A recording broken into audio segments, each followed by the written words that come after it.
Visitors are paying for our city's core functions. Visitors are paying to fund our police officers, our firefighters, our streets.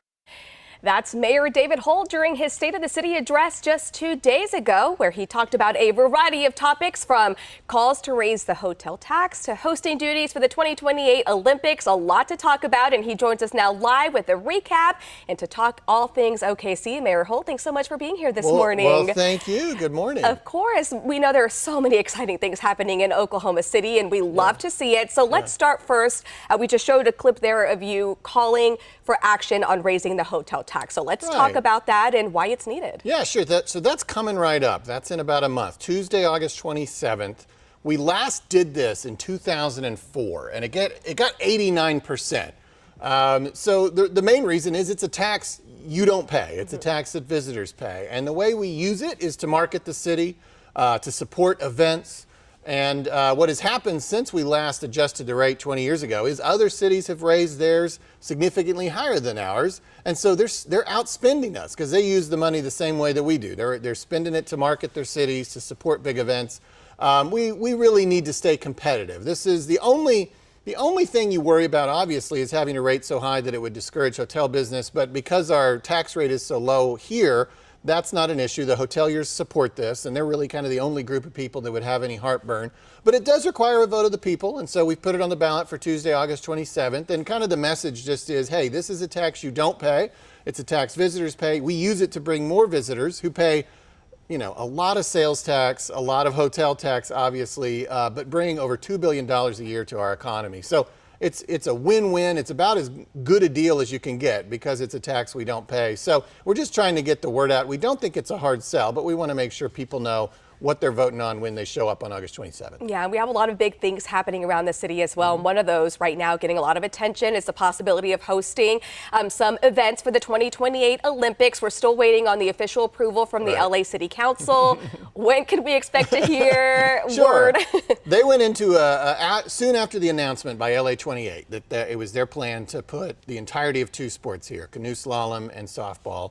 The LA City Council has to consider some aspects of that, and they went into a month-long recess. We knew that was going to happen, so that's why I said from the very beginning, it's going to take a little while for all of this to finalize. But so we're respectful of that process, and we're waiting for that. But in the meantime, on Tuesday and every day, it's easy and important to celebrate that we're even having this conversation. And obviously, we want to see every I be dotted and every T be crossed. But we are in a good place, and we're excited about this opportunity. And obviously, it's a historic opportunity for Oklahoma City. And I encourage people, you know, the Olympics are coming up. Dive in a little bit to canoe slalom. Softball's not being contested in Paris, but know that the next time this happens, those events are slated to be in Oklahoma City. Yeah, and so just quickly give us how huge this would be for the city.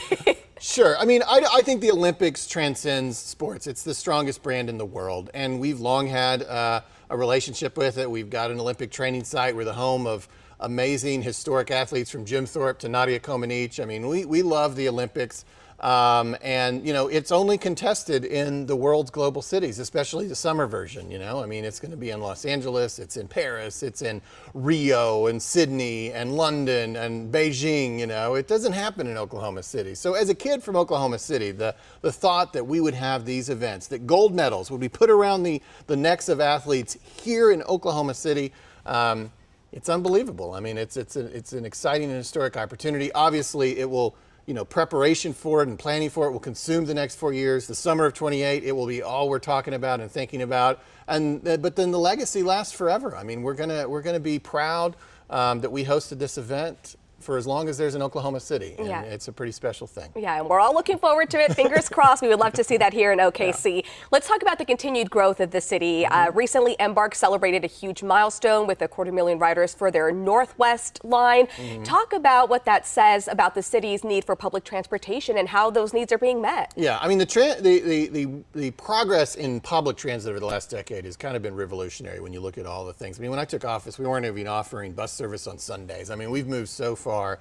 And it took many years before that, led by Mayor Cornett and others, to put us in this position. But about 4 or 5 years ago, we got the grant for this line that you just referenced. It goes up Classen and Northwest Expressway. It comes every 10 minutes or so. It takes you to a lot of different milestones, and there's 40 landmarks along the way, and there's 40,000 people who live within walking distance of that line.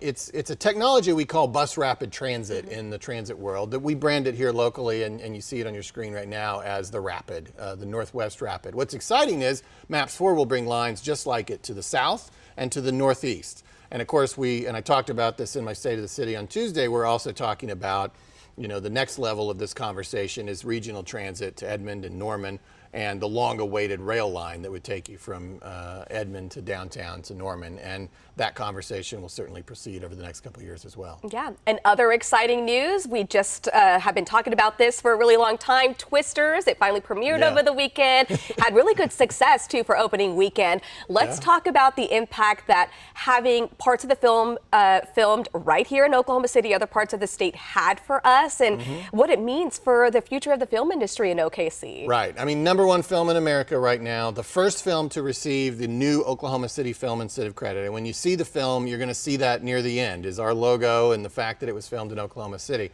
All the interior stuff was here in Oklahoma City, and even some things that may surprise you. When you see the film, you're going to see Midtown Manhattan.